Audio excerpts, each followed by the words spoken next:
Test. Bonsoir à tous, merci d'être là pour cette nouvelle saison du GDG.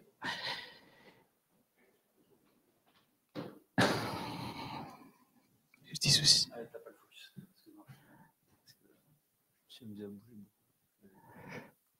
Au départ. Alors, on remercie Areco pour son accueil. Voilà, on vous demandera d'être discret en repartant, pas faire trop de bruit dehors. Du coup, ce soir, meet-up exceptionnel avec deux invités d'exception, donc avec Julien de Zenica, qui va nous présenter en long, en large et en travers ce qui s'est passé lors de la dernière Club Next. Et ensuite, Xavier de StackLab qui va nous présenter plus en profondeur un sujet sur tout ce qui est l'intelligence artificielle. Le DevFest, est-ce que vous connaissez le DevFest? Oui. Qui est venu au DevFest l'édition 2023? Ouais. Il y a encore des monde qui pourraient venir encore. Donc, on est en train de préparer l'édition 2024. On a ouvert le CFP, donc si vous voulez présenter un sujet, vous avez juste à scanner le QR code et vous verrez toutes les informations, voilà. Et la billetterie pour l'édition 2024 ouvrira là d'ici un mois, quelque chose comme ça, voilà. Surtout, n'hésitez pas à présenter un sujet parce que il n'y a pas que des trucs d'experts, il peut y avoir des sujets débutants, des nouveaux speakers, voilà, c'est pas. Vous êtes bienvenus, c'est un événement fait par les Toulousains et pour les Toulousains. Pour nous suivre, donc, il y a la page Meetup, il y a le compte Twitter, il y a une chaîne YouTube également. Et alors, pour le moment, la partie CFP qui est sur notre GitHub GTG Toulouse. Donc, si vous voulez présenter un sujet sur n'importe quoi, sur du cloud, sur du mobile, sur du web, peu importe, vous allez sur le Meetup, vous présentez ça, que ce soit un sujet débutant ou expert, que ce soit la première fois ou pas, peu importe. Le plus important, c'est qu'on puisse avoir des speakers pour pouvoir organiser des soirées comme maintenant. Et on est en train de travailler, donc l'équipe du GDG a potentiellement changé de plateforme. Voilà. D'ailleurs, je tiens à vous présenter Julien Fexo, qui est là, il lève le bras. Bon, tu peux te lever, Julien. Voilà, Julien et Samir, voilà, qui ont rejoint l'équipe du GDG Toulouse et sans qui ça n'aurait pas été possible d'organiser la session de ce soir. Donc, merci à eux pour le gros coup de main. Et on va vous parler de Cloud Toulouse. Oui. Eh bien, bonjour à tous. Moi, je viens vous parler de Cloud Toulouse pendant quelques minutes. Est-ce qu'il y a des gens dans la salle qui connaissent Cloud Sud, Cloud Est, Cloud Ouest? Si, une personne, deux personnes, trois personnes. Du coup, Cloud Toulouse, c'est dans la lignée de Cloud Sud. C'était une conférence qui était faite en visio, à distanciel. Là, l'idée, c'est qu'on est plusieurs à vouloir organiser une conférence dédiée au cloud computing sur Toulouse en présentiel. Donc, vous pouvez déjà réserver votre 11 juin à la Grainerie à Balma, de 14h à 21h. On présentera, il y aura une série de conférences. On proposera plusieurs formats de talk de 45 minutes, des cookies un peu plus courts et des ateliers sur tous les sujets qui peuvent parler de plus ou moins près du cloud. Donc, il y aura de l'archi, de l'infra, du dev, du GreenOps et tout ce genre de sujets. Et on a déjà sélectionné quelques speakers. Donc, on aura déjà Aurélie Vache qui travaille chez OVH Cloud, qui viendra nous parler de Go et des common mistakes et de comment les résoudre surtout. Guillaume Laforge de chez Google qui viendra nous parler de Generative AI. Donc, c'est un sujet un peu à la mode en ce moment et on en entend beaucoup parler. Et là, ce sera des cas concrets d'utilisation. Et Sébastien Stormac de chez AWS qui viendra nous parler de Swift server-side et serverless. Donc, j'en profite pour dire que c'est 3 speakers qu'on a déjà sélectionnés, mais le call for paper, il est encore ouvert pendant une petite semaine, jusqu'au 30 avril. Donc, c'est pareil. Si vous avez envie de proposer un talk ou un atelier, surtout, n'hésitez pas. C'est de la même manière, on accueille tous les speakers sur tous les sujets qui peuvent, encore une fois, parler du cloud. Donc vraiment, n'hésitez pas. Et pour finir, vous pouvez déjà réserver vos places pour accéder à Cloud Toulouse. Je vous ai mis ici un QR code qui vous amène sur le site internet, et de là, vous avez absolument tous les liens possibles pour aller sur le CFP, vers la billetterie, et puis vous avez aussi des liens vers Twitter et LinkedIn pour suivre les nouveautés. Et pour finir, on cherche aussi encore quelques sponsors pour aider à financer l'événement. Donc si votre entreprise peut être intéressée, n'hésitez pas à nous contacter. Voilà. Je serai ici pour répondre à vos questions si vous voulez à la fin et pour qu'on puisse discuter de tout ça. Et pour finir, si dans vos entreprises ou dans votre entourage vous avez du monde qui est intéressé par ces sujets-là, n'hésitez pas à relayer le site internet cloudtoulouse.com. On n'est pas encore très connu puisque c'est la première édition, donc il faut vraiment partager pour qu'on puisse avoir un événement sur Toulouse qui parle de ces sujets-là et puis avoir un événement à succès. Merci à tous et bonne soirée.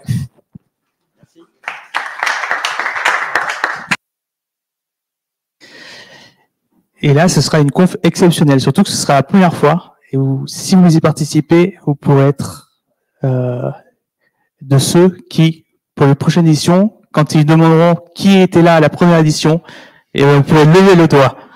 Et ça n'a pas de prix. Prochain meet-up, le 6 juin, qui sera lié à de l'Android et l'injection de dépendance. Voilà. On est en train de réfléchir à organiser également un événement autour de la Google I.O. le 14 mai. Voilà. Donc potentiellement il y aura autre chose le 14 mai, mais si vous êtes abonné sur nos réseaux sociaux, sur LinkedIn, tout ça, vous aurez l'information. Voilà. Et on va commencer le meet-up avec d'abord Julien. Voilà. Merci à tous.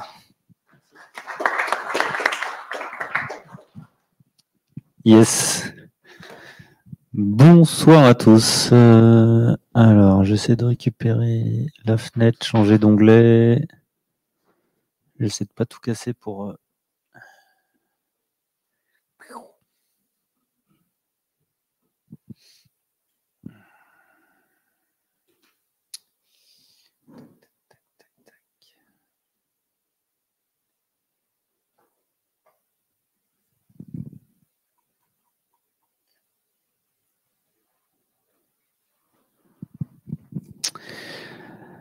Allez, c'est parti. Bonsoir à tous. Moi, c'est Julien. L'idée, c'est de faire un petit récap de ce que j'ai vu à Las Vegas durant Next 2024. C'était il y a 2 semaines. Et avant ça, je vais me présenter rapidement. Moi, ça fait un peu plus de 11 ans que je suis à Zenica. Je suis basé à Nantes. Moi, j'ai connu Zenica, c'était assez petit. On devait être 80. Et je suis le 3e à Zenica Nantes. Et sachez qu'il y a Zenica Toulouse qui existe maintenant. Et c'est aussi petit pour le moment. Ils sont 5. Et nous, à Nantes, maintenant, on est une 60aine, et le groupe, c'est 550 personnes. À côté de ça, j'ai aussi des casquettes communautaires. En fait, j'ai co-créé le GDG Nantes en 2011. On était un des premiers GDG. Et donc, je suis très content aussi de rencontrer la communauté GDG Toulouse, finalement, ici, par rapport à tout ça. Et puis, l'autre casquette communautaire, c'est que je suis organisateur de conférences, mais aussi je parle de temps en temps dans des conférences, ce qu'on appelle GDE, Google Developer Expert. Et donc, c'est le petit truc ici. Et si vous voulez me suivre, c'est le handle JEndure un peu partout, et un portfolio JEndure.dev. Allez, on attaque dans le vif du sujet. Je vais essayer de pas faire trop long. Petit disclaimer aussi, c'est mes retours à moi qui m'ont pas choqué, mais qui m'ont étonné. Et puis un petit point aussi intéressant à comprendre, c'est que c'était pas forcément mon premier Cloud Next. Donc j'ai eu la chance déjà d'aller à pas mal de grosses conférences Google assez gigantesques.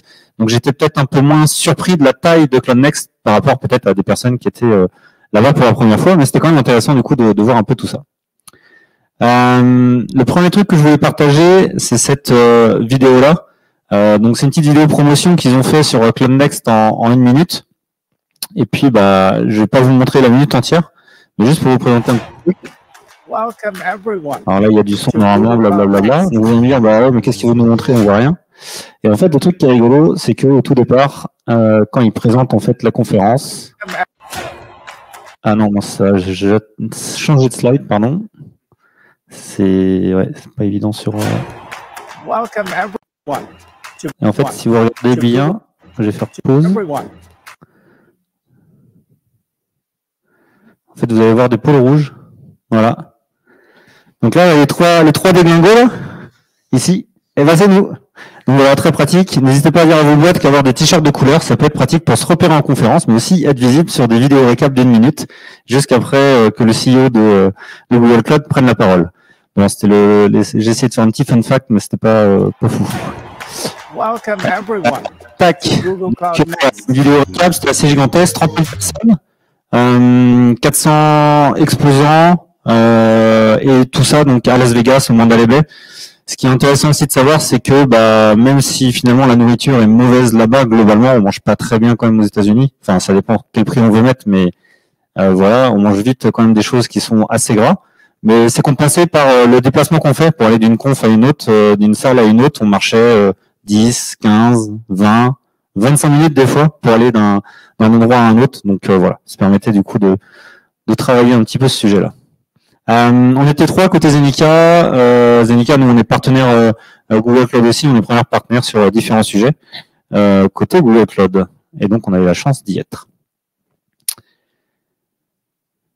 L'arrivée à Las Vegas, c'est une petite anecdote. Souvent, on aime bien commencer par ça. Bon, il y a l'anecdote là de la petite vidéo. Las Vegas, donc un petit vol. Nous de Nantes, on est obligé de passer par Amsterdam. Il n'y a pas de vol direct de Paris. Amsterdam-Las Vegas, ça se fait bien. 10 heures de vol. Au bout de 5 minutes, les écrans ne marchent pas. Le vol va être beaucoup plus long. Mais bon, c'est comme ça. Et là, du coup, la petite anecdote aussi liée au déplacement, c'est Toulouse. Ce matin, j'ai eu la joie de voir EasyJet annuler votre vol demain.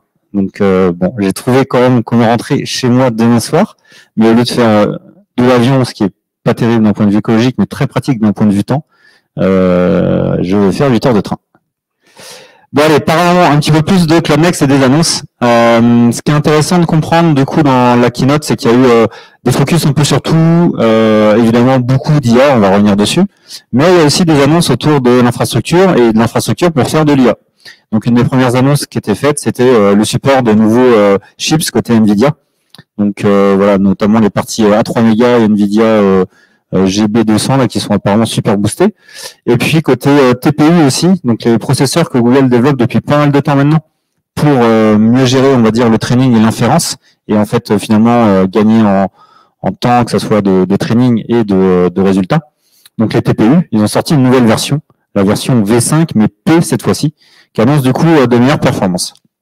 Donc voilà, donc côté infrastructure, un certain nombre de nouvelles dès le début au niveau de la keynote sur ces sujets-là. Une nouvelle plutôt intéressante, mais même un peu déconcertante, c'est le fait que Google sort son processeur pour faire du x86. Donc là, ils avaient les TPU, ils étaient à fond dedans pour pouvoir faire du machine learning.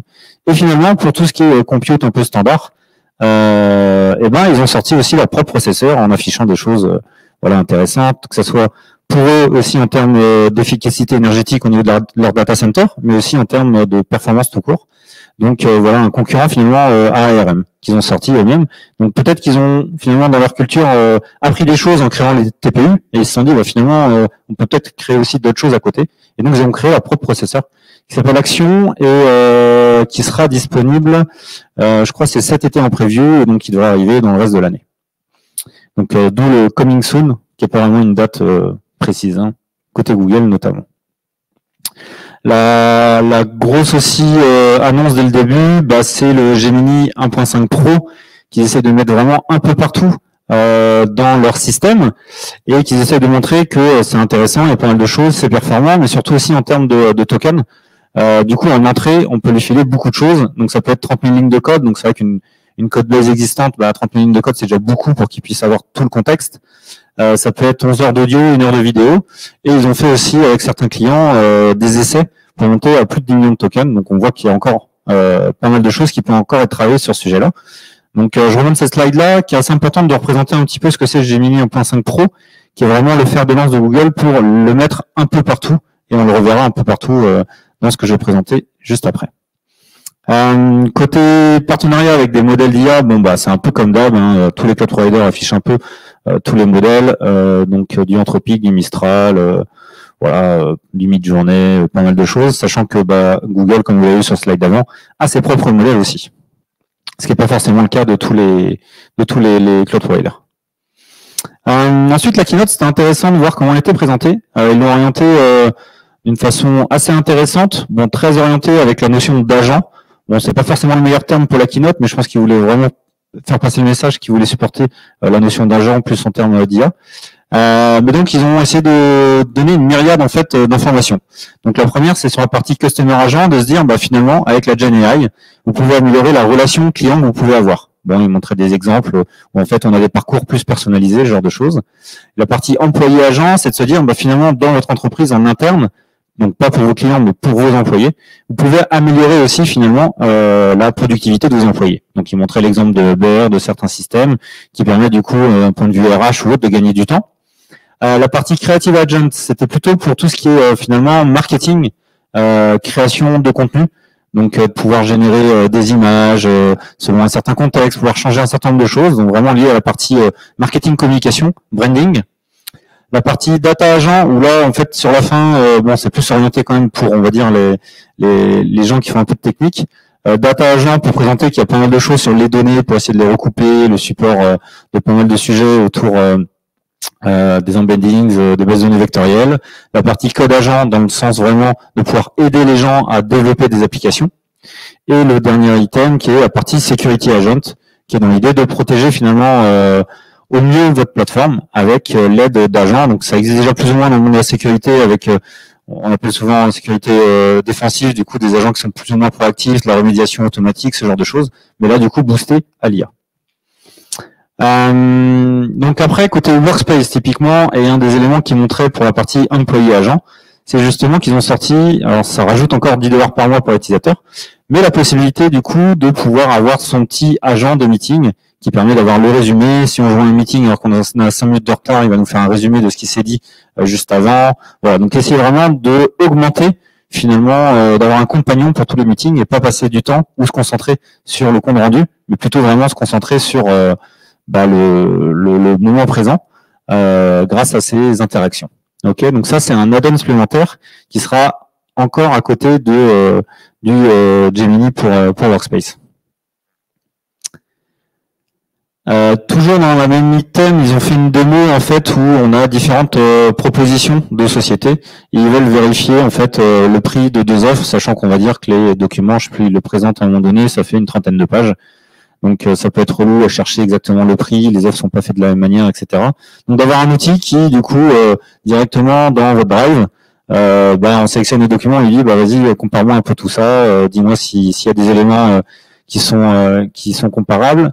Et puis la partie aussi conformité. Donc est-ce que la personne qui a envoyé le document peut prouver une évidence sur la partie conformité, ce genre de choses.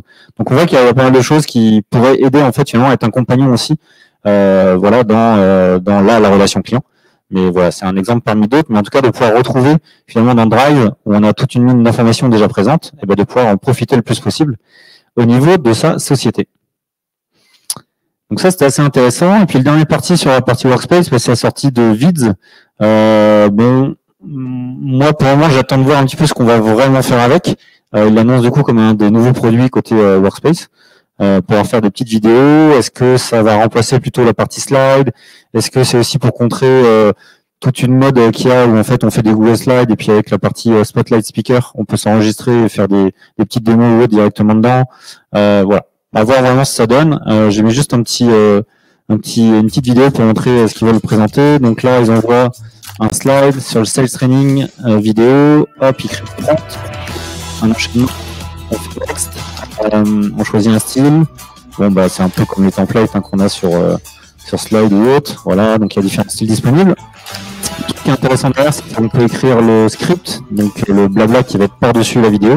Donc là, il propose quelque chose lié à ce que vous avez défini en termes d'item, et puis lui donner une voix, et donc choisir en fait des voix disponibles, d'avoir quelqu'un du coup qui parle par rapport à par-dessus la vidéo. Donc tout ça vraiment généré à base d'IA. Ok. Donc ça, c'est quelque chose qui va arriver. Alors, est-ce qu'on peut faire après des shorts avec? Est-ce qu'on peut faire plutôt, des meetings ou des présentations, des petites formations? Bon, il faudra voir une fois que l'outil sera vraiment disponible aussi en termes d'usage, ce qu'on peut faire avec. Hop. l'autre point aussi qui va un petit peu avec tout ça, donc sur la partie plus création, marketing, le text to live image, donc la possibilité de dire, bah voilà, je veux pouvoir générer une image qui bouge un minimum. Donc on entend parler beaucoup de modèles côté GenAI qui génèrent ça, donc des vidéos assez courtes à partir d'un prompt. Donc là, l'idée de pouvoir le faire à partir d'un prompt, donc là, on va le voir rapidement, mais une vue d'une montagne, et puis hop, on a une petite vue aérienne, comme si on était en hélico, un plat qui mijote, ce genre de choses. Donc vraiment de pouvoir générer ça à partir d'un prompt et d'avoir des petites séquences vidéo, voilà, de l'ordre de 2-3 secondes. Donc tout ça, vraiment, ça complète, hein, et ça va avec cette notion aussi de vids, et je pense qu'il y a autour de ça. Ce qui est intéressant aussi autour de tout ça, c'est la partie digital watermarking. On avait déjà parlé pas mal, c'est de voir comment, avec les équipes de Google DeepMind, on peut reconnaître une image qui a été générée. Donc, ils travaillent quand même beaucoup dessus. Et en fait, là, ce qu'ils essaient de montrer, c'est que leur dernier modèle de génération d'images, qui s'appelle Imagen 2.0, du coup, supporte ça. Et donc, en fait, il y a un watermark dedans. Et en fait, si on re-upload l'image, il va nous dire, ah bah ouais, j'ai remarqué que votre image, elle était générée. Ok. Pour ça, j'ai une rapide démo. J'essaie de le présenter. Il va falloir que je change d'onglet pour la captation. C'est relou ça. Tac, tac, tac. Hop, partager cet onglet à la place. C'est bon au niveau captation? Ouais. T'as la nouvelle image.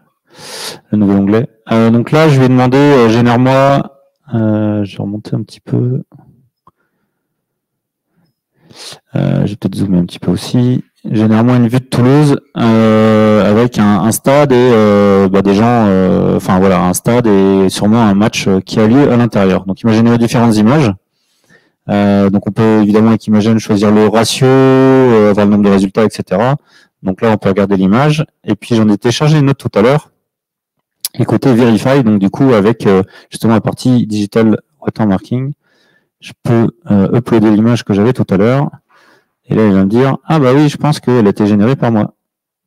Donc c'est tout bête, mais c'est quand même pratique de savoir un petit peu, voilà, ça va dans la mouvance vraiment d'essayer de pouvoir détecter ce qui est généré par la GenAI ou ce qui est fait par nous-mêmes. Et donc, si j'upload une autre image qui a rien à voir, hop, il va me dire, bah non, celle-là, c'est pas moi qui l'ai générée. Voilà. Donc ça, c'est des choses assez intéressantes. La partie édition d'images aussi, qu'on avait déjà avec Imagen, mais je trouve qu'il s'améliore de plus en plus. Donc là, ce que j'ai fait, c'est que j'ai fait une petite box autour du stade, et je lui ai dit, bah, transforme-moi ça plutôt dans un stade de foot rose.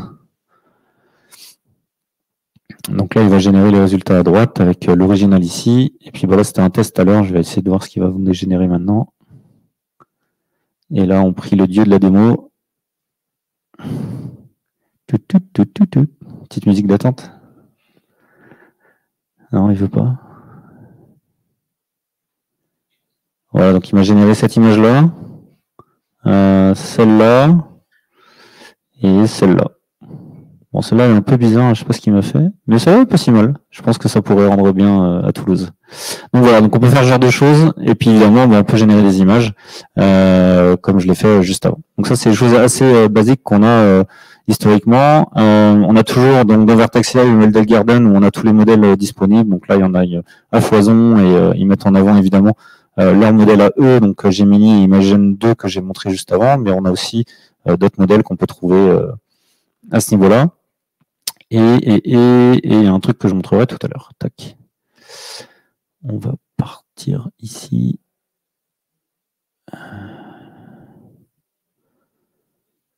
Pourquoi il part pas elle ? Hop, repartager cet onglet et c'est reparti. Ok, donc ça c'était les premières parties. Hop, texte ou image. Donc ça marche plutôt bien, Digital Watermarking.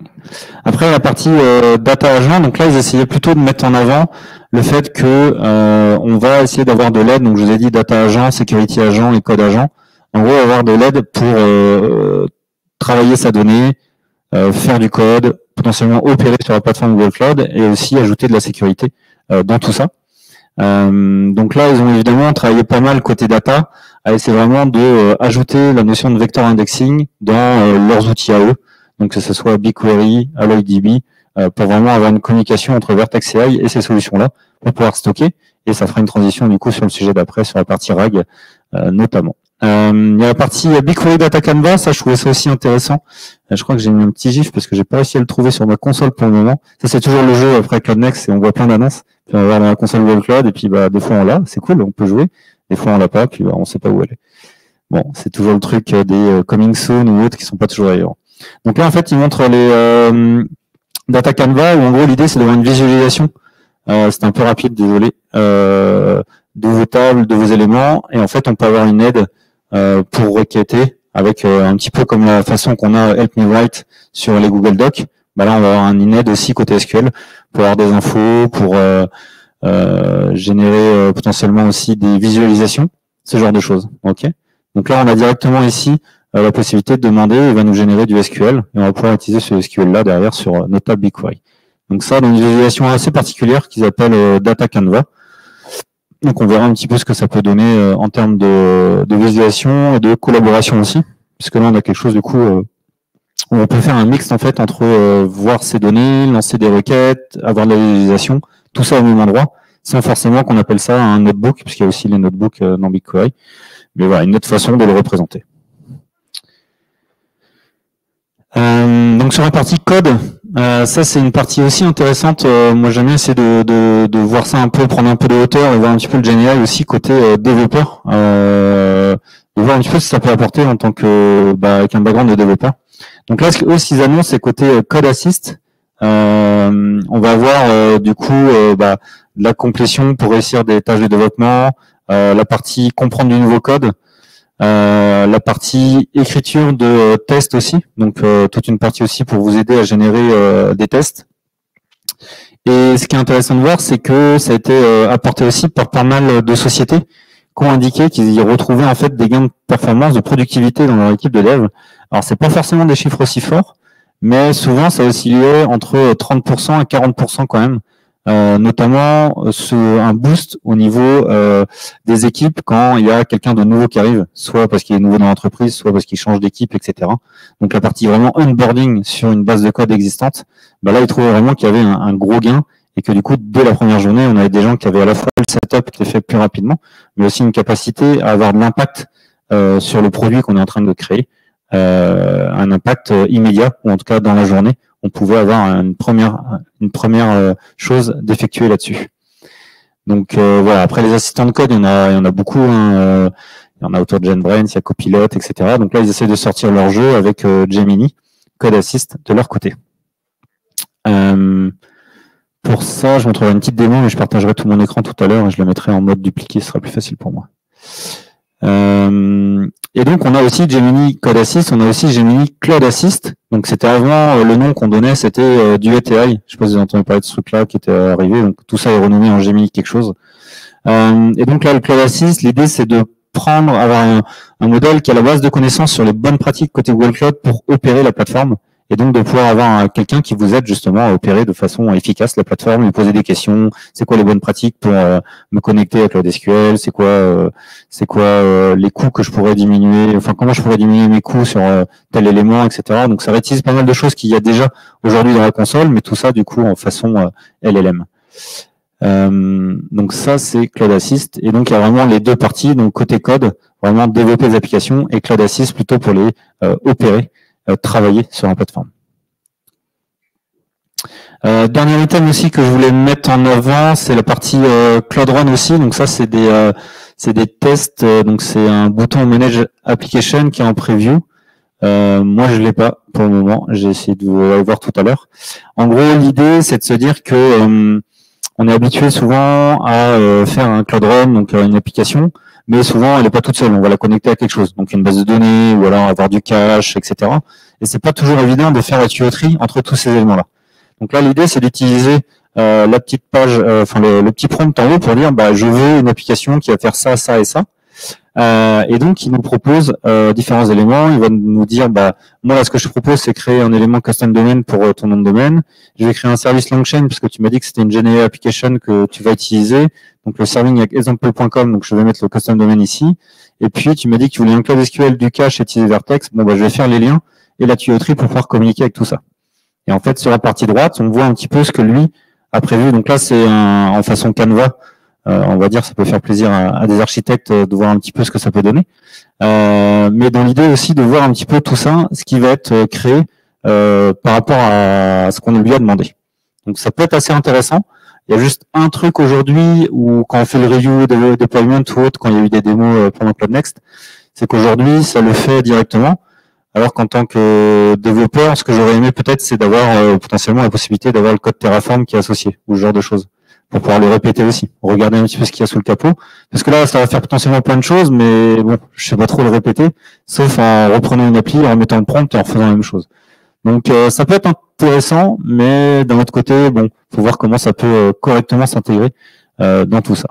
Donc ça, c'est des nouveautés voilà qui testent, donc que ça soit le Data Canva dans BigQuery, comme j'ai montré la petite visualisation, ou là côté Cloud Run, la possibilité d'utiliser un prompt pour demander du coup, donc dans BigQuery, un prompt pour demander la génération de la requête SQL, et là un prompt pour demander à générer un petit peu l'architecture de notre appli qu'on va mettre sur Cloud Run côté serverless.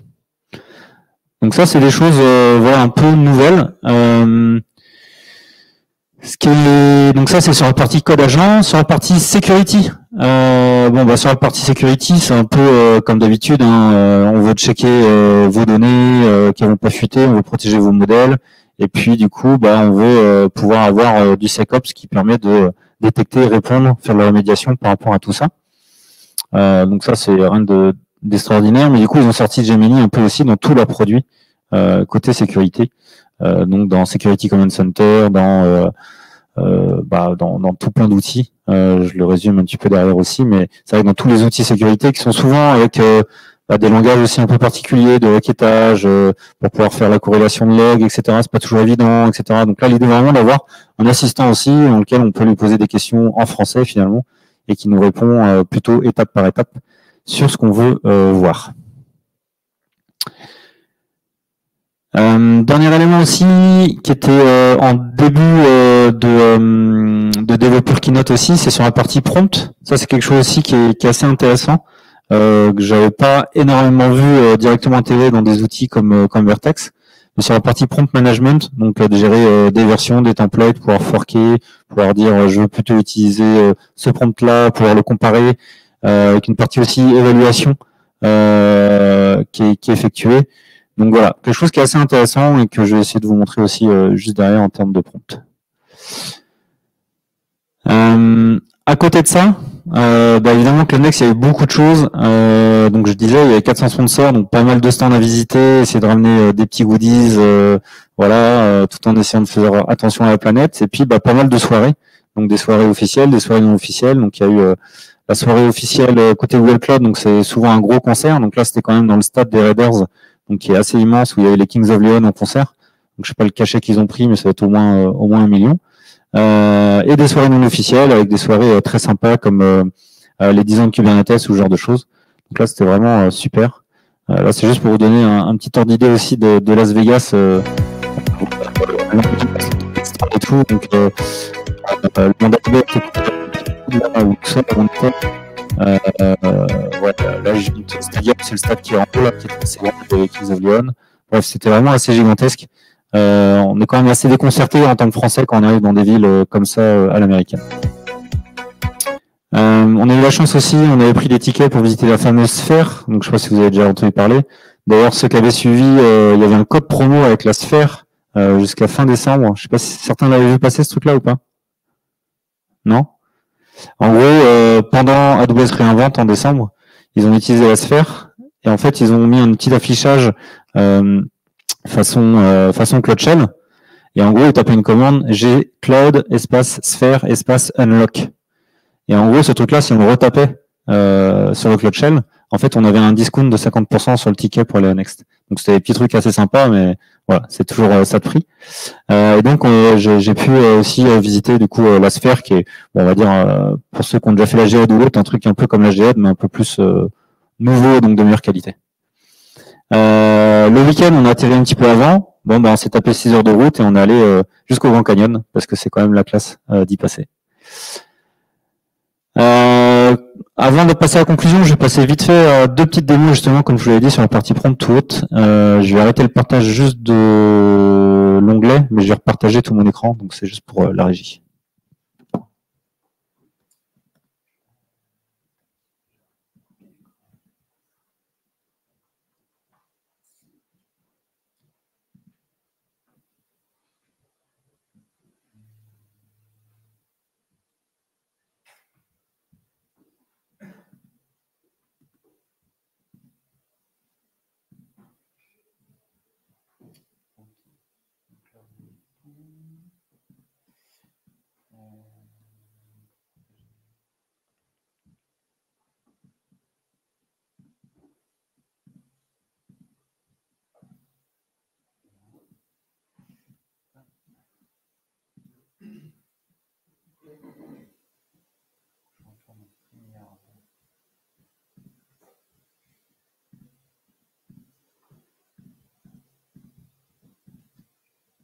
Ok, donc là, je partage tout l'écran, c'est bon?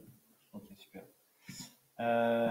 Donc, comme je vous l'ai dit, l'idée c'était de vous remontrer une partie. Ah oui, la partie du coup Code Assist. En gros, je l'ai fait tout à l'heure juste pour tester. Ah oui, pardon. La partie Code Assist, du coup, hop, je vais supprimer ça. Donc là, je suis dans un petit répertoire. Hop, je fais un app.js et puis le petit commentaire classique. Donc là, j'ai plugué avec Cloud Code, j'ai directement Gemini, j'ai choisi un projet. Et du coup, Gemini qui arrive. Et donc, il est là, il peut se balader. Et du coup, là, je peux enchaîner un certain nombre de choses. Donc là, il me propose un truc dès le début. Tac, donc importer. Ok, pourquoi pas.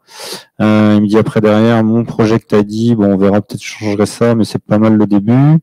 Il veut créer le nouveau bucket. Ok. Qu'est-ce que tu me proposes? Il me propose storage create bucket, tac, un petit console log. Bon, allez, pourquoi pas. Et un petit catch error. Ouais, ok. Bon, voilà. Donc ça, on l'a assez facilement dans sa base de code. Donc voilà, c'est un peu un GitHub Copilot pour ceux qui ont l'habitude de ça. Mais là, du coup, avec la sauce Gemini.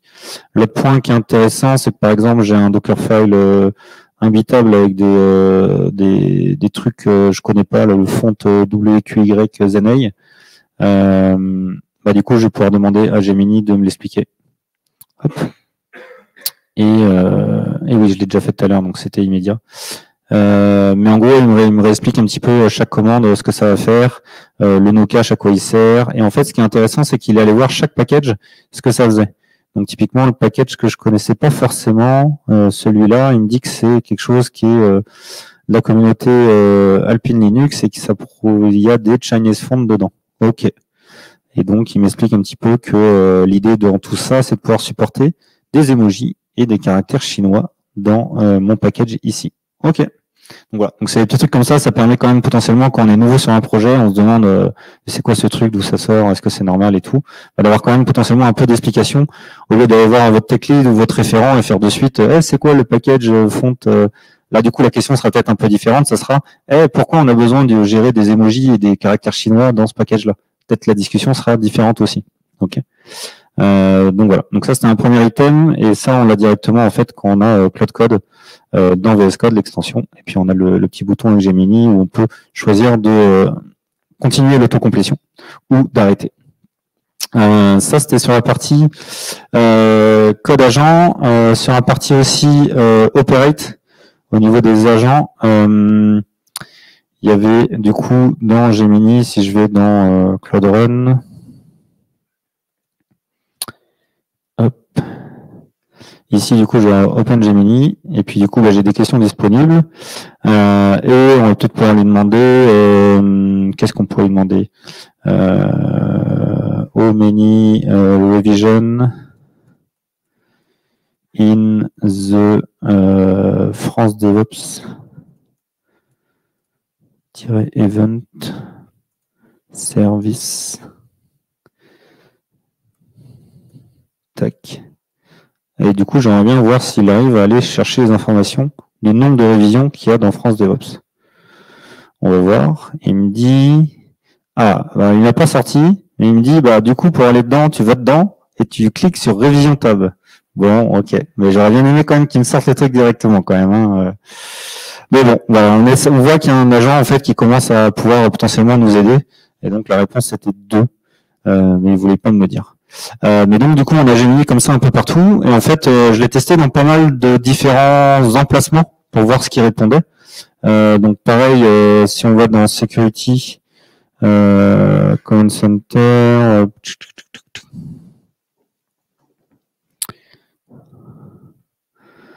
ouais, on va aller là, tac. On va refresh le chat. Paf. List the last tac tac tac free critical findings in my organization. Retaper à une main, ça fait bizarre. Tac tac. Voilà, donc je lui dis, bah voilà, j'essaie de me lister ça, on va voir si, parce qu'en fait, il faudrait que j'aille dans Finding, que je fasse des filtres, etc. Donc on va voir ce qui me sort. S'il peut me les trouver, ce serait cool. Alors il me dit quoi? Il me dit, ah bah non, bah va là-bas, clique sur Finding Tabs. Par contre, il a essayé, ah il m'a pas répondu à la même chose tout à l'heure. Là, il a essayé de me lister ça avec une commande Gcloud. Alors que tout à l'heure, quand je lui ai demandé ça, il m'a plutôt sorti la requête qu'on peut ajouter dans Findings ici, là, dans Query Preview. Il m'a sorti une requête tout à l'heure avec l'org. Et là, on voit que du coup, il est plutôt passé sur une commande Gcloud à taper. Mais on voit que la réponse est pas tout à fait identique. Donc, c'était juste pour montrer donc sur la partie code, sur la partie sécurité. Et puis, le dernier item que je voulais montrer, c'était sur la partie prompt. Hop, donc du coup, tout à l'heure, côté language, vous avez maintenant un petit item myPrompt.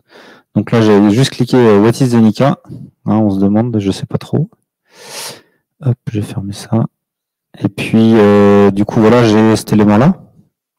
Je vais pouvoir le submit. Et mon prompt, je vais pouvoir... comment j'ai fait ça?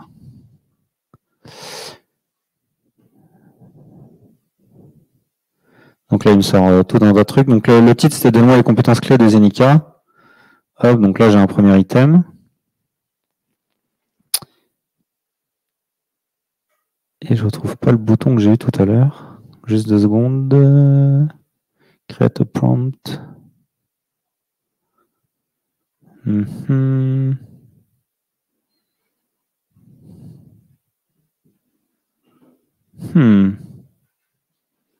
Ça, c'est le jeu des boutons, comme je vous disais. Il faut savoir où sont les boutons quand ils viennent d'apparaître. En gros, j'avais un bouton sur... je vais le relancer avec un autre élément du domaine cloud. Donc, donne-moi les éléments clés de Zenica du domaine cloud. Du coup, c'est les différents de l'autre d'avant. Là, on voit qu'on peut choisir le modèle. On peut choisir pas mal de choses. On peut le sauvegarder. Donc, c'est ça la notion un petit peu de prompt management, de pouvoir sauvegarder son élément. Et un truc aussi assez intéressant, c'est qu'on peut directement faire get code. Et là, on va se retrouver... Ah oui, ça met du temps. Je l'ai eu tout à l'heure aussi, c'était assez galère pour l'avoir, la page. Mais normalement, il est censé vous montrer un petit peu du code de manière Python pour exécuter l'équivalent de ce que vous avez tapé en prompt ici. Pour pouvoir le rejouer dans un notebook ou ailleurs. Allez, effet démo.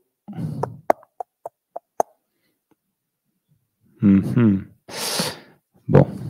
Il y a la notion d'historique aussi. Qu'on peut avoir. Donc là, on voit différents éléments. Et ce que je voulais vous montrer, c'est la notion de comparaison, mais que j'arrive pas à retrouver. J'avais tout à l'heure un petit compare là par là. Non, c'est pas la taille. Bon, bah, je sais pas. Mais du coup, l'idée, c'est de pouvoir vraiment comparer les prompts, comparer les résultats. Et en fait, si vous êtes plus content d'un prompt, directement sur le What is Zenica, je peux sauvegarder le nouveau prompt comme étant celui qu'il faut utiliser maintenant.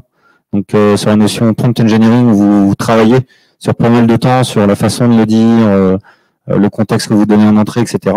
Bah là, vraiment, de pouvoir aussi garder un template qui correspond à ce que vous voulez obtenir, et peut-être que quelqu'un peut l'améliorer. Et en fait, en termes d'appel, vous appellerez toujours ce prompt-là. Et donc, si quelqu'un l'améliore et que vous avez du code qui utilise ce prompt-là, ça va utiliser le dernier prompt qui est le plus cohérent par rapport à ce que vous avez défini dans votre équipe ou dans votre organisation. Donc, cette notion de prompt management qui est quand même assez intéressant aussi de ce point de vue-là. Hop, allez. la chose à retenir, eh ben, la chose à retenir pour moi, c'est un petit peu la phrase qu'a indiqué Richard Seroter, qui est le lead de tout ce qui est développeur au niveau de Google Cloud. Vraiment l'idée de se dire que ça soit du coup pour développer, opérer, protéger, maintenir du code, faire des softs, ben en fait tout est plus simple maintenant grâce à la GenAI, puisqu'on voit qu'en fonction des agents, etc., on a pas mal de choses pour nous aider. Donc voilà, l'idée que ça devient de plus en plus simple. Il n'a pas dit que c'était magique, etc., mais qu'on va dire en 2024, c'est quand même plus simple de créer des applications from scratch, même si on n'a pas forcément toute la connaissance qu'il y a quelques années. J'ai mis un lien aussi pour info avec un retour plus détaillé de ce qu'on a vu à Cloud Next, côté Zenica. Donc le truc à retenir, c'est, on l'a dit tout à l'heure, dernière slide, c'est les dernières slides. En gros, on a vraiment l'infrastructure, donc avec la notion vraiment de nouveaux chips aussi qu'ils ont, donc nouveaux processeurs, les TPU V5P. On a les modèles côté Gemini, donc le 1.5 Pro qu'ils essaient vraiment de gérer en multimodal, etc.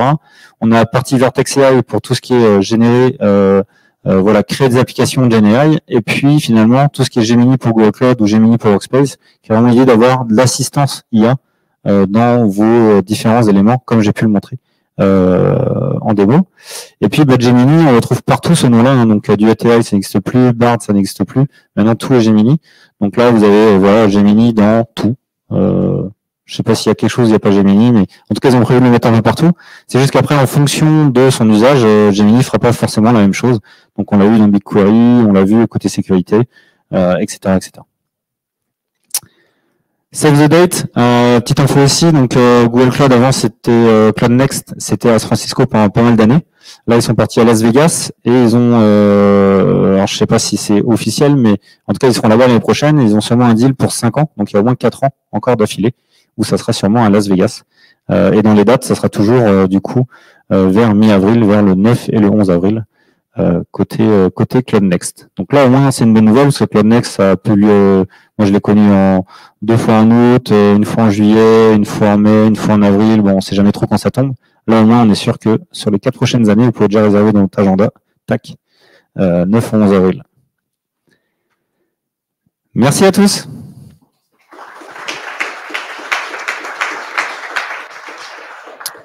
Je vais passer la main à Xavier, et puis n'hésitez pas, si vous avez des questions, des remarques, plutôt avec l'apéro tout à l'heure, ou on a le temps là pour prendre des questions.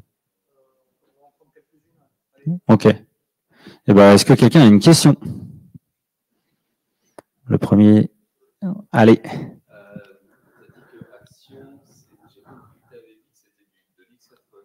Ouais. Ouais. Alors c'est vraiment de l'ARM, mais eux, côté Google, ils appellent ça des workloads x86. Mais c'est de l'ARM. C'est de l'ARM. Ouais. Ouais, c'est bien ça. Mais c'est vrai que sur le slide, c'est marqué x86 workload. Ah oui, c'est ça. Les performances de Action. Ouais. Ils n'ont pas comparé à ARM. Ouais, tout à fait. Mais ce qui est intéressant de voir d'un point de vue stratégie, c'est la façon aussi dont ils veulent. Alors, ils supportent énormément Nvidia pour tout ce qui est GPU, mais de l'autre côté, ils veulent pouvoir aussi s'abstraire de Nvidia pour d'autres sujets. Mais c'est intéressant de voir ça aussi. Puis c'est vrai que je l'ai pas dit non plus, mais dans les grosses nouvelles aussi, c'est l'investissement de encore plusieurs milliards pour 6 câbles sous-marins, 2 nouveaux data centers, dont le premier à Johannesburg en Afrique. Donc ils continuent toujours quand même à miser beaucoup sur leur infrastructure. Ouais. Ça c'est clair. Une dernière question? Ouais.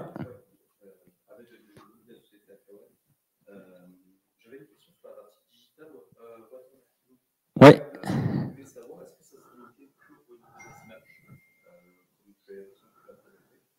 Ou est-ce que soit ils allaient pousser, ou alors est-ce qu'ils prennent en charge les vidéos, son?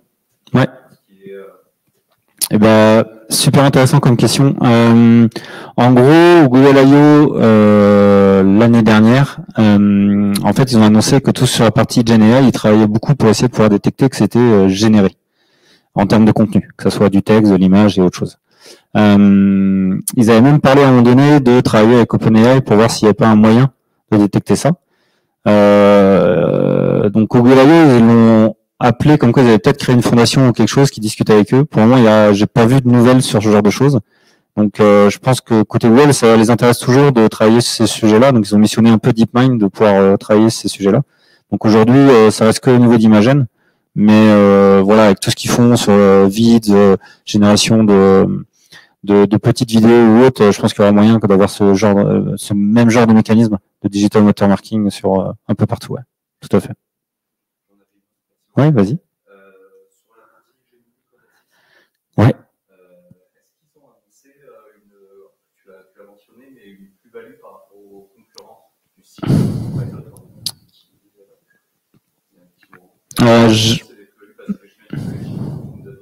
Ouais. Exactement. Ouais. Non, ils n'ont pas fait de comparaison. Dans ce genre de conf, ils évitent de trop comparer quand même à la concurrence. Mais après, moi, ce que j'ai vu aussi sur Copilot ou d'autres sujets, c'est que clairement, il y a une augmentation en productivité en termes de chiffres. Je sais pas si un Copilot ou un JetBrains, je sais plus comment ça s'appelle, ou un Gemini Code Assist ou autre sera plus performant l'un que l'autre. Là, ce qu'ils essayent eux de miser, c'est sur le fait qu'en termes de contexte, vu que dans VS Code, il va pouvoir envoyer tout ton contexte, puisque Gemini 1.5 Pro peut gérer jusqu'à 30 000 lignes de code différentes et tout.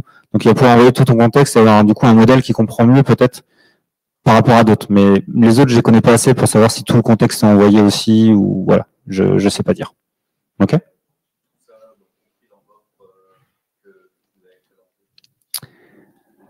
Alors côté code assist, non, ça sera encore différent. C'est côté Google Cloud. Le $10 là, c'était pour vraiment avoir le compagnon meeting côté Workspace. Mais on voit que déjà côté Workspace, pour avoir le compagnon IA en standard pour le Help Me Write ou ce genre de choses, il faut déjà rajouter quand même quelques dollars. Là, il faut rajouter encore $10. Bon, ça fait un abonnement Workspace qui est pas donné. Donc, il y a intérêt aussi de s'y retrouver en termes de productivité aussi ou à l'échelle, on va dire. Mais c'est vrai que c'est pas mal de questions là-dessus. Hein. Et puis, après, il y a toutes les notions aussi de changement de modèle. Là, tout est basé quand même sur Gemini 1.5 Pro côté Google. On n'a pas le choix du modèle, donc peut-être qu'il y a d'autres choses qui peuvent arriver aussi sur le marché. Enfin bref, il y a plein de choses qui peuvent changer. Juste un truc qui est intéressant aussi avec la notion de prompt management que j'ai pas dit tout à l'heure, c'est qu'on peut tester aussi avec différents modèles le même prompt. Donc pour avoir la différence entre un Gemini 1.0, un Gemini 1.5 Pro, etc. Avec le même prompt et voir juste le résultat, la différence. Bon voilà. Merci.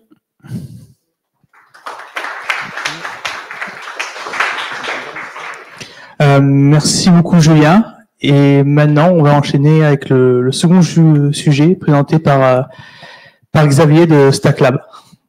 Merci beaucoup.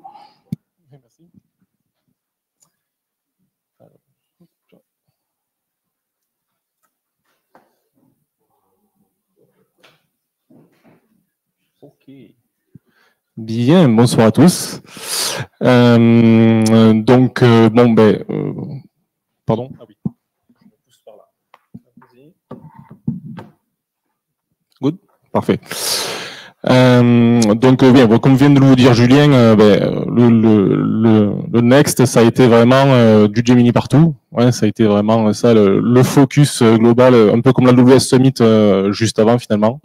Donc c'est un peu la course à ça. Pardon, attends, je te partage mon mauvais écran. Ok, désolé.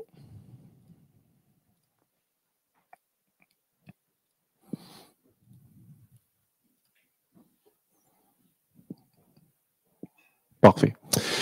Donc moi, pour ma part, alors je reprends. Pardon. Hop. Voilà. Pour ma part, c'était la première fois que j'allais au Next à Las Vegas, donc une ville vraiment improbable, complètement trop grande pour nous, pour Français. On a fait des super photos, hein, les copains Zenica et ailleurs. Donc moi, je suis Xavier Gourmandin, je suis tech lead et responsable du pôle développement cloud natif chez StackLabs. Et je vais vous parler aujourd'hui, évidemment, donc Stackless, pardon, oui, je vais vous présenter quand même rapidement une entreprise qui est née à Toulouse dans le cloud et qui aujourd'hui adresse toutes les problématiques liées au cloud GCP ou AWS, que ce soit sur des aspects data, sur des aspects infra ou sur des aspects de développement tout simplement, et de modernisation d'applications, que ce soit dans l'onboarding, dans le build de vos applications, de vos data platforms ou autres, et dans l'optimisation si vous êtes déjà dans le cloud. Oui, donc ce que je vous disais, c'est que voilà, du Vertex AI partout, du Gemini partout. Aujourd'hui, je vous récapituler un peu vite fait les quelques éléments qu'a déjà dit Julien sur qu'est-ce qui est de neuf finalement côté Gen AI et côté IA sur Google Cloud. Alors, en commençant par le premier, sur le contexte d'1 million, alors vous en parliez tout à l'heure sur la question avec Gemini Code Assistant, c'est peut-être l'annonce, c'est peut-être la moins intéressante de tout le de tout le Next, tout simplement à cause du fait que bon, premièrement, dans les labos, il y a déjà du 10 millions en approche, et puis les concurrents vont rattraper le coup très rapidement. Mais je regarde avant de venir le prix que ça coûte d'envoyer 1 million, pardon, de tokens systématiquement. Donc, si on pense à un code assistant, vous envoyez 30 000 lignes de code au maximum à chaque fois dans le contexte. Alors, selon les prix que vous trouvez, vous avez 7 $ par requête ou 2,5 $ par requête. Ça dépend si vous passez par Vertex AI en direct ou si vous passez par une API Gemini à part.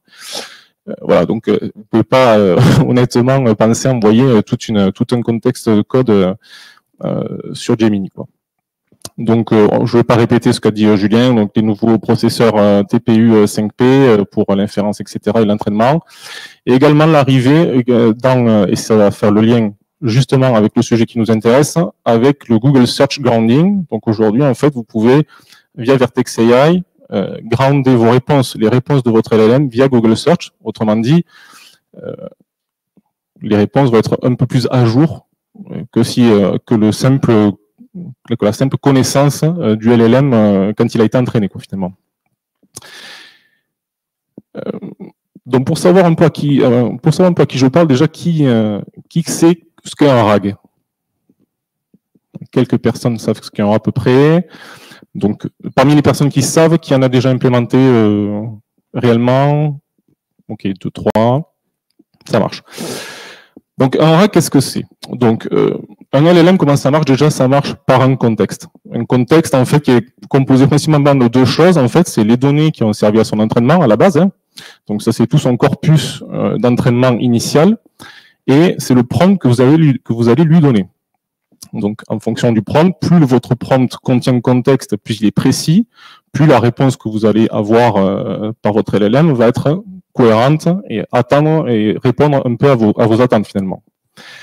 Et donc, la question qui se pose en fait pour les cas concrets, puisque là en fait on ne parle pas juste de demander à ChatGPT de trouver une recette pour ce soir. Dans des cas concrets d'entreprise, il y a deux techniques principales pour améliorer en fait la connaissance d'un LLM vis-à-vis de ses données d'entraînement. C'est le fine-tuning. Donc là, en fait, vous faites un processus de fine-tuning. Dans Vertex AI, c'est déjà intégré. Vous pouvez fine-tuner avec vos propres données. C'est un peu plus compliqué à mettre en place, c'est assez compliqué à mettre en place, ça coûte un peu plus cher. Et vous avez la technique, qui est pas très chère, enrichir tout simplement le prompt en amont, via un prompt stabilisé, on va voir un peu ce que ça veut dire tout ça après. Et vous allez obtenir forcément des réponses un petit peu plus pertinentes. Donc, alors comment ça se passe? Donc c'est un pipeline qui se passe en deux étapes. Vous avez une étape de préparation, dans un premier temps, et puis vous avez une étape de production, quelque part, avec les questions finalement que les utilisateurs peuvent vous poser. Donc, vous avez d'abord l'ingestion de vos données et les questions. Sur l'ingestion, ça se passe comme ça. Vous avez des données, a priori, la plupart du temps non structurées, donc des PDF, des documents texte, des documents Word, des CSV, etc. Ces documents, en fait, vous allez les charger, vous allez les splitter. Donc, les splitter, c'est tout le monde comprend, hein, vous allez simplement les diviser en plus petites parties. Et ensuite, vous allez faire deux étapes qui sont un peu plus étranges, entre guillemets. Vous allez les embed et ensuite, vous allez storer ces embeddings. Donc, qu'est-ce que ça veut dire, en fait? Un embedding, en fait, un embed, hein, c'est, on va classer, en fait, c'est également un modèle d'intelligence artificielle qui fait ça, hein, c'est pas magique non plus, c'est un modèle qui a été entraîné pour faire ça. Ça va créer un vecteur, donc un vecteur, si vous pouvez représenter un vecteur 2D tout simplement dans l'espace. Et en fait, ce vecteur, si vous lui disiez par exemple chat, il va pointer comme ça, si vous lui disiez chien, il va pointer un peu comme ça. Donc il va être très proche de chat parce que tous les deux sont des animaux. Les concepts similaires, en fait, vont se retrouver dans la similarité finalement des vecteurs finaux dans vos concepts. Là, on ne parle pas de vecteurs de dimensions, on parle de vecteurs de 256, 512 dimensions, qui vont être ensuite stockés dans une base vecteur, donc une base spécialisée, qui va être capable ensuite, quand vous allez lui demander, ben, si je te donne un tel vecteur, trouve-moi les vecteurs les plus similaires, va être capable de vous répondre. Donc ça, c'est la partie ingestion. Sur la partie question, en fait, on fait pas tout à fait le chemin inverse, mais presque, en fait. On prend une question, on crée aussi l'embedding de cette question. On va demander à la base de données, tout à l'heure qu'on a pré-ingéré, on va lui demander ben, quel est le vecteur ou les vecteurs qui ressemblent le plus à ce que à la question qui va être posée. On récupère ces questions et en fait on les ajoute dans un prompt, donc on appelle le prompt stabilisé, c'est-à-dire qu'en fait on va avoir la question utilisateur, des instructions stabilisées qu'on a pré-générées nous-mêmes dans le code, et ça va nous donner une réponse qui normalement est rapport avec les données que vous avez ingérées à la base. Donc pour ça, je vais vous faire quand même évidemment une petite démo pour que vous compreniez ce qui va se passer. Une petite démo qui va se passer comme ça. Alors, on a un ensemble de documents qu'on appelle les SLDR. Je ne vais pas vous dire ce que ça veut dire puisque justement ça va être un peu le plan de la démo. Je les ingère dans un bucket GCS. Donc pour la partie ingestion, j'ai une partie LangChain Loader qui va aller dans Vector Search. Vector Search, ma base de vecteurs. Dans la partie serving production, on va une question utilisateur, un pipeline rack que je vais vous présenter via LangChain aussi, qui utilise en fait tout simplement le Vector Search et qui va utiliser évidemment Gemini 1.5 parce que sinon on revient pas de Next, pour répondre à quelque chose. Donc, hop. Qui est intéressant. Voilà, parfait. Donc, ce que je vous disais, voilà, donc sur l'initialisation. Donc l'initialisation, ça va se passer tout simplement avec LangChain. C'est assez simple puisqu'en fait, il y a déjà pas mal d'intégrations prévues.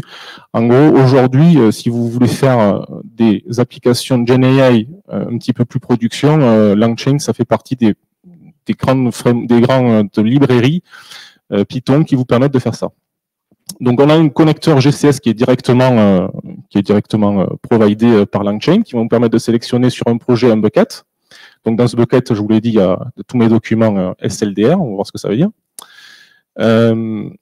Ensuite, on les split. Là, encore une fois, LangChain nous aide à faire ça. Vous avez un petit overlap. Hein, c'est pour éviter que le contexte soit complètement décorrélé d'un chunk à un autre. C'est pour garder un petit peu une continuité. Je pourrais vous parler des techniques de splitting pendant des heures parce que c'est un vaste sujet au niveau des RAG. Il y a tout un tas de techniques aujourd'hui qui émergent là-dedans pour améliorer encore plus cette petite partie qui semble anodine comme tout, mais qui en fait a beaucoup d'importance. Et ensuite, après une petite transformation rapide, j'utilise simplement le Vector Search Vector Store, là encore une fois faisant partie des packages communautaires de LangChain, pour tout simplement ingérer mes composants. Alors là, vous avez peut-être remarqué rapidement que je ne crée pas moi-même les embeddings avant de les stocker. Hein. J'envoie du texte brut directement dans Vertex AI. J'ai utilisé ça. Enfin, voilà, c'est l'offre packagée de Google en fait pour créer ce genre de truc-là, sans que vous ayez besoin vous-même de manager cet aspect embeddings. En fait, là, tout est managé pour vous directement par Google et le stockage des vecteurs est fait pour vous aussi. Une fois qu'on a fait ça, alors je ne vais pas faire play, pour une bonne raison, je l'ai fait avant bien sûr, pour une bonne raison, c'est que là, on a 80 documents à peu près, plus les splits, etc. L'indexing a duré à peu près demi-heure. Donc je ne peux pas vous faire la démo de ça aujourd'hui, mais je vais faire la démo évidemment de la partie production, hein, même si c'est pas du code de production, mais quand même. Donc là, on fait le chemin inverse, je vous disais, on récupère toujours notre vector store, on le transforme en retriever cette fois-ci, et non plus en stockage. On va utiliser évidemment le fameux modèle 1.5 Pro, qui est encore en preview pour l'instant. L'avantage d'utiliser LangChain, c'est que là, j'avais pas envie de m'embêter à moi-même designer un prompt très bien fait pour que ce soit nickel, mon RAG, etc. Donc, LangChain propose un hub, et en fait, grâce à ce hub, je peux récupérer en fait des prompts qui sont déjà testés pour moi. Donc, tout simplement, j'utilise un petit RAG prompt, auquel juste je rajoute que j'aimerais bien qu'il réponde qu'en français, parce que sinon, il me répond une fois sur deux en français ou en anglais. Et ensuite, voilà comment ça se présente. En fait, on a des paramètres, donc nommés, contexte et questions. Alors ces paramètres, en fait, ils sont relatifs au prompt. Hein, voilà, vous voyez pas le prompt actuellement, mais en fait, en réalité, le prompt, il a des placeholders qui sont nommés contexte et questions. Donc, il va être remplacé, en fait, tout simplement par ces valeurs-là. Donc là, juste un pass-through pour la question, c'est-à-dire on donne la question telle quelle. Et puis, le fameux retriever pour récupérer les vecteurs qui vont bien, qui vont être identiques. On passe ça dans un prompt pour le formater, on passe ça dans le LLM, ensuite ce prompt au LLM, et on output tout simplement le truc. Donc, si ici, je demande, par exemple, quelle est la signification... Ouais, pardon. Mais c'est pas facile. Signification.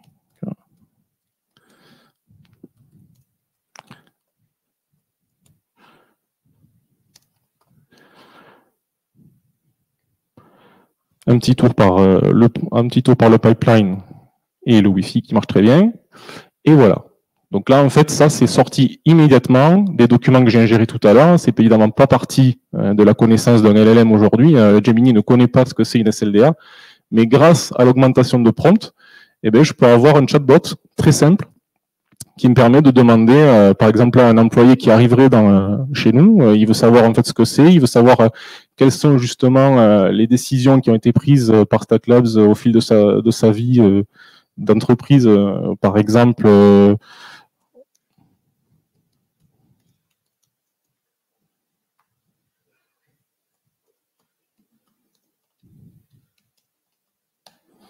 J'ai pas dit jeu, mais c'est pas grave.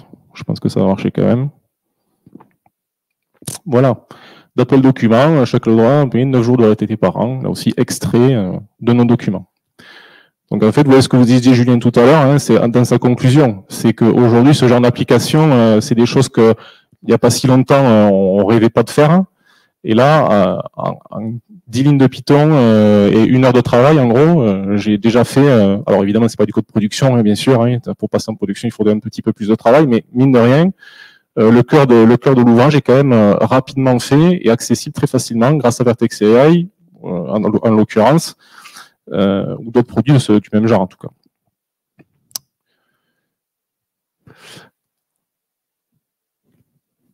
Alors la question c'est ensuite comment aller plus loin, et comme l'a dit Julien tout à l'heure, la présentation Next a beaucoup tourné autour des agents.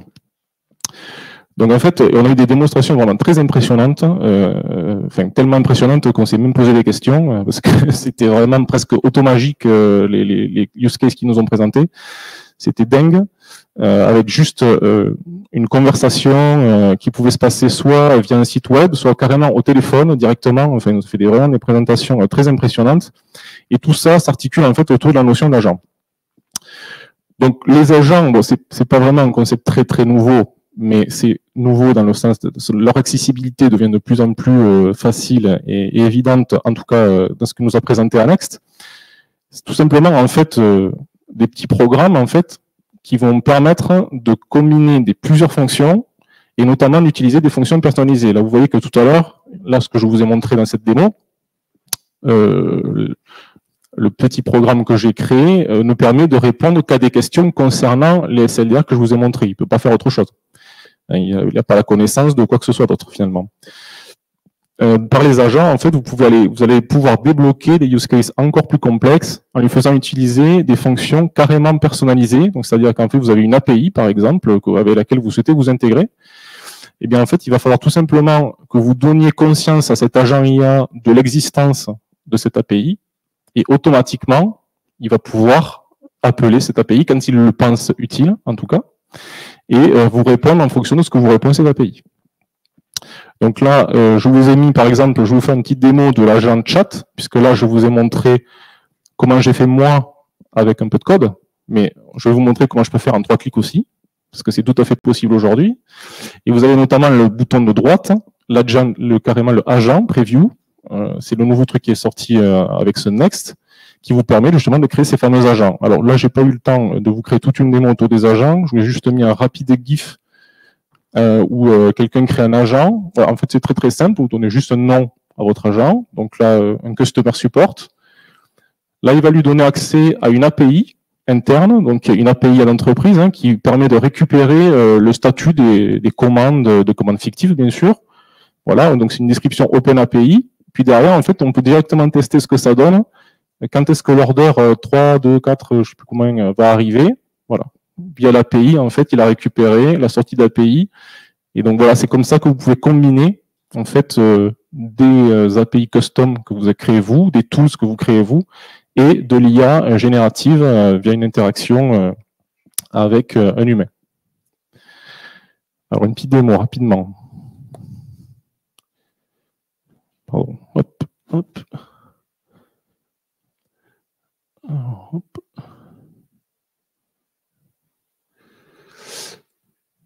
Donc, je vais aller sur la console, sur ma petite sandbox. On va utiliser le Agent Builder. Donc là, c'est pareil, hein, c'est Agent Builder, c'est un renommage d'un truc qui existait déjà, mais voilà, maintenant que tout est agent, tout a été créé, toute la présentation Next a été articulée autour des agents, il fallait absolument que ça s'appelle agent quelque chose, donc Agent Builder en l'occurrence. Ah pardon, je ne suis pas sur le bon truc, bien sûr. StackCloud, bien sûr.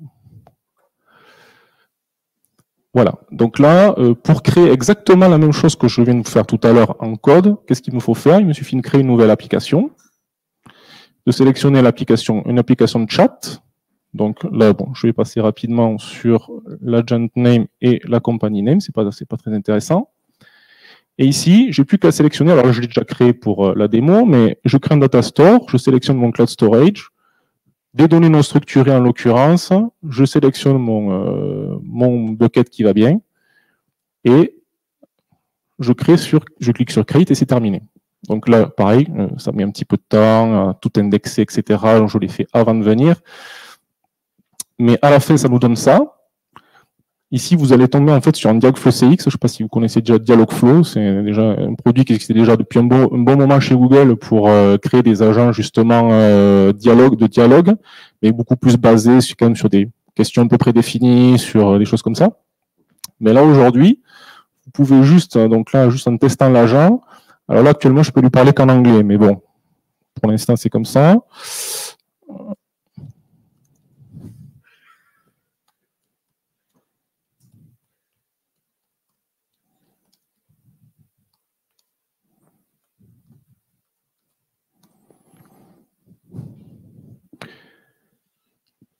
Alors là, ce qui est intéressant, c'est que déjà, il vous répond, bien sûr, comme tout à l'heure, hein, il n'y a pas de surprise finalement quant au résultat, mais ce qui est en plus intéressant, c'est que ici, dans la custom payload, vous avez en plus le lien vers le document qui lui a servi, en fait, à construire cette réponse. Ça peut être intéressant pour justement enrichir ensuite vos interfaces ou des réponses dans des chatbots ou des choses comme ça. Voilà. Donc là, c'est vraiment en 3 clics. Hein. Vraiment en 3 clics, on arrive à faire des choses déjà plutôt intéressantes. Et pour finir avec ce petit focus sur l'IA, est-ce qu'on peut aller encore plus loin que ce que je viens de vous montrer avec les agents? Ben oui. On peut aller encore plus loin avec des agents en réseau. Donc là, on est carrément sur en fait un système multi-agent avec par exemple CrewAI, ce qui est une librairie Python aussi qui vous permet de créer justement ces équipes d'agents. Donc en fait, là, vous définissez des rôles spécifiques sur ces agents, vous créez une équipe collaborative, vous définissez des règles de collaboration inter-agents. Chaque agent peut avoir accès à différents outils, pareil que tout à l'heure, donc des API custom, des fonctions Python tout simplement, custom, que vous pouvez implémenter vous-même, des choses comme ça qui peuvent être capables d'appeler à la volée. Et tout ça pour créer des use cases toujours plus complexes, en fait, voilà, en collaboration, en faisant collaborer tout un tas d'agents comme ça, qui vont ensuite se baser sur des LLM pour se discuter entre eux et essayer de construire une réponse et un effet que vous cherchez normalement final, quoi.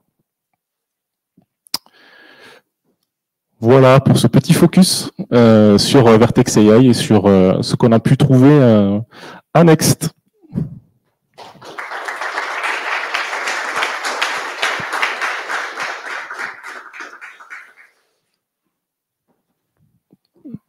Pareil, je vous prends s'il y a des questions, ouais.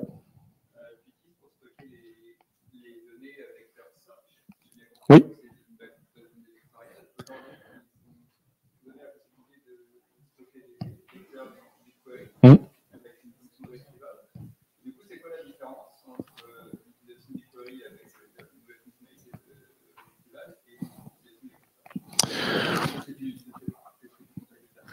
Alors, oui, très bonne question, merci. Déjà, alors il y a BigQuery, il y a même Firestore maintenant qui a été annoncé comme base vecteur. Et très honnêtement, aujourd'hui, le marché des bases vecteurs est tout simplement sursaturé. Il y a des offres qui, toutes les semaines presque, j'ai l'impression qu'il y a des nouvelles offres de bases de vecteurs toujours plus performantes, soi-disant, en tout cas les unes que les autres. Alors, pour cette démo, j'ai utilisé Vector Search. Déjà, pourquoi bon, pour vous montrer un petit peu enfin, pour essayer dans la démo de montrer un petit peu l'utilisation d'un service vraiment managé. C'est-à-dire qu'il fait en même temps l'embedding et le stockage de vecteurs de façon complètement transparente pour moi. Moi, je n'ai rien eu à configurer, j'ai pas de requête à faire, j'ai rien à faire. C'est directement préintégré, voilà. Donc, pour répondre à la question, qu'est-ce que je vous conseille? Je vous conseille pas d'utiliser ça du tout. Pourquoi? Là, mon patron va être très content puisque cette petite démo nous a coûté à ce jour la bagatelle de 350 $. Hein, parce qu'elle tourne depuis une semaine à peu près. Tout simplement parce que sur ce service Vector Search, en fait, les machines qui sont utilisées derrière sont quand même assez conséquentes. Et donc, je vous conseille pas du tout, en tout cas, à moins d'avoir bien sûr des use cases qui soient extraordinairement demandants. Et donc là, ça peut être plus adapté, voilà, des gros systèmes de production, mais sur des chatbots un peu plus modestes, très clairement, BigQuery ou même Firestore Search, enfin Firestore Vector, enfin Firestore store de vecteurs sur Firestore, qui est la solution de serverless la moins chère a priori, hein, de toute façon. Vous sera beaucoup plus profitable. La seule petite chose, mais qui est pas grand chose finalement, c'est qu'avec Firestore, vous allez devoir créer vous-même vos embeddings. Mais c'est un processus qui est extrêmement simple. Comme je vous l'ai dit, c'est l'utilisation tout simplement de notre LLM. Enfin, c'est pas un LLM, du coup, c'est notre modèle en tout cas d'IA, mais qui est aussi très bien intégré dans tout ce qui est Hugging Face, LangChain également, tout un tas d'autres frameworks X ou Y, vous pouvez très bien facilement créer vos embeddings. Donc, en vérité, si j'avais dû moi, enfin, ce qu'on fait déjà depuis chez Stackcloud, on a commencé les sujets GenAI de ce style-là depuis à peu près 8 mois maintenant. On n'a jamais fait avec Vector Search, bien sûr, hein, c'est beaucoup trop cher par rapport aux besoins. Mais voilà.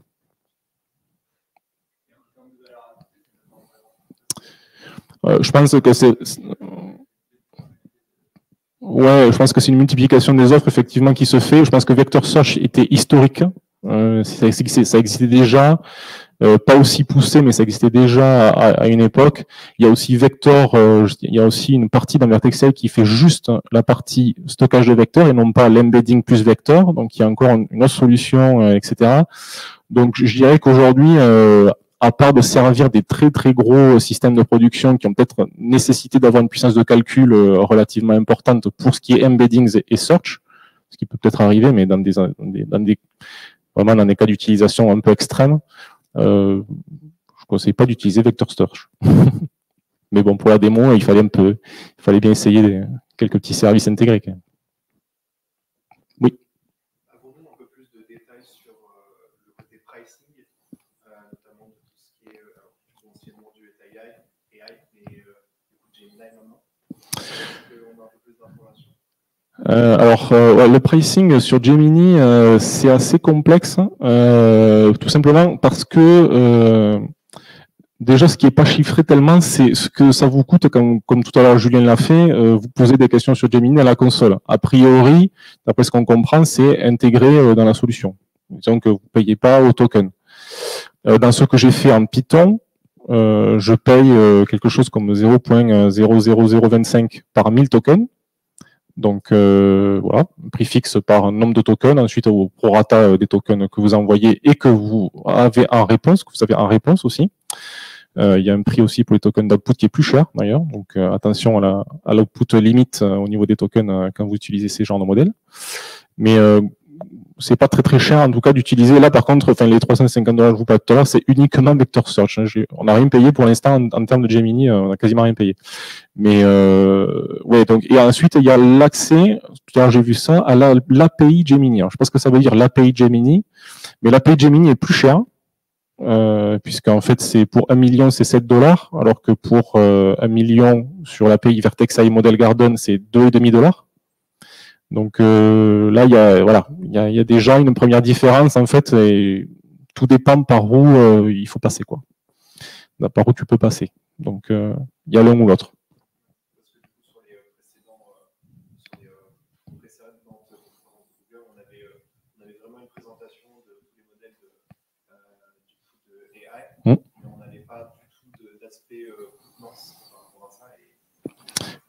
Oui, alors en plus, les différents modèles ont des fois des modèles de pricing qui sont pas forcément identiques.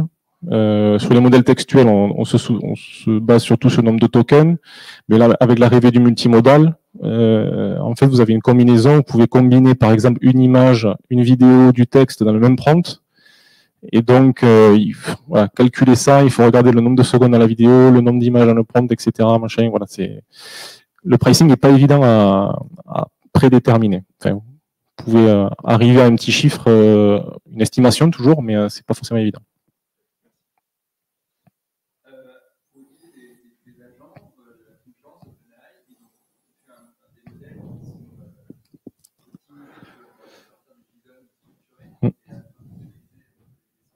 Ouais.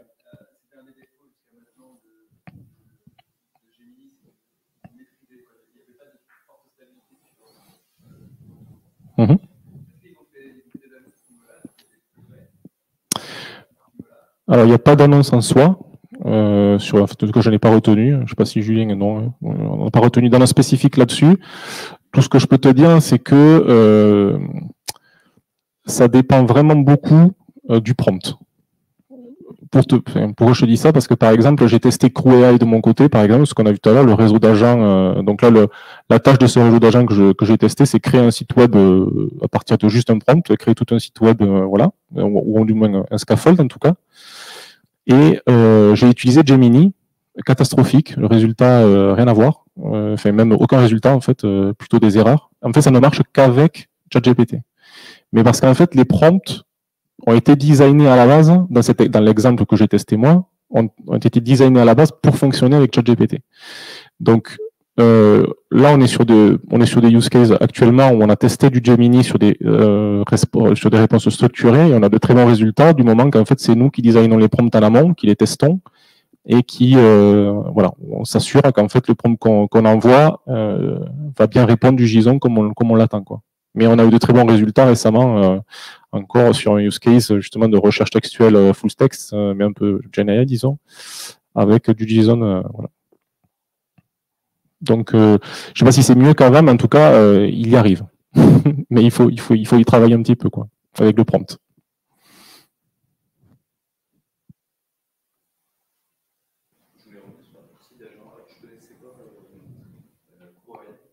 Ouais. Ouais, bien sûr. Crew.ai, en fait, c'est juste c'est un framework comme un autre. Hein. Ça va permettre de créer des agences. Alors, c'est basé aussi sur LangChain. Hein. C'est des agents LangChain.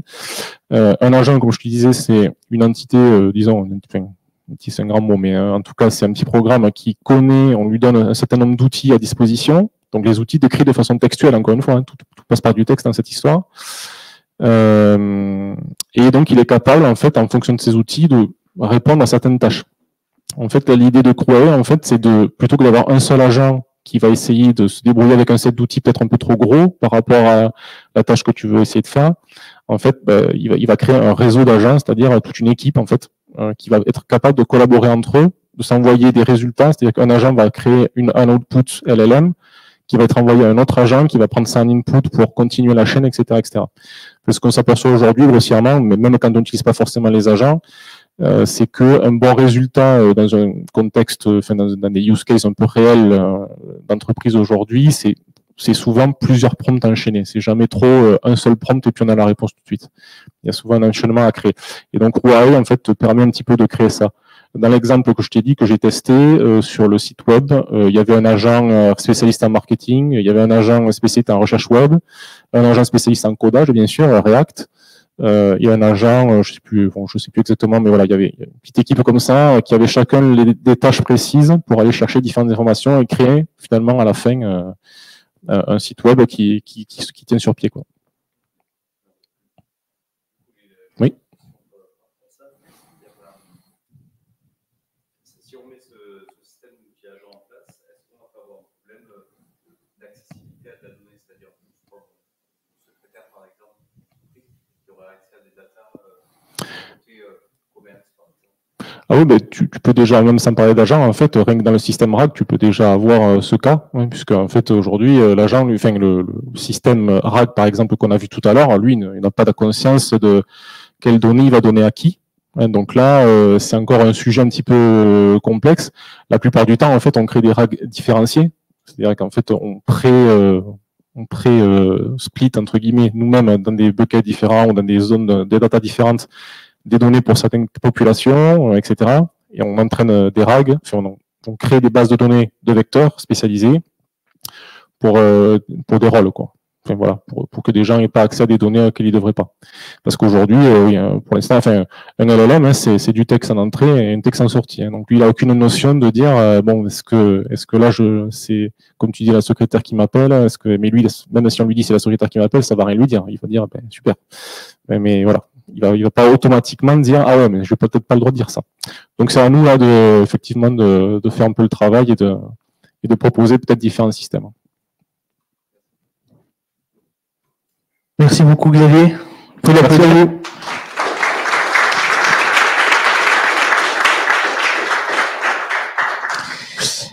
Voilà, donc c'est fini pour ce soir. Je vous rappelle que la prochaine session, ça sera sûrement le 14 mai pour une diffusion de la Google I.O. Et en présentiel, ce sera le 6 juin pour l'Android. En attendant, n'oubliez pas qu'il y a Cloud Toulouse qui se prépare, et donc n'hésitez pas à aller acheter les billets pendant qu'il en reste encore. Voilà. Et on va passer aux pizzas et à la boisson maintenant. Merci.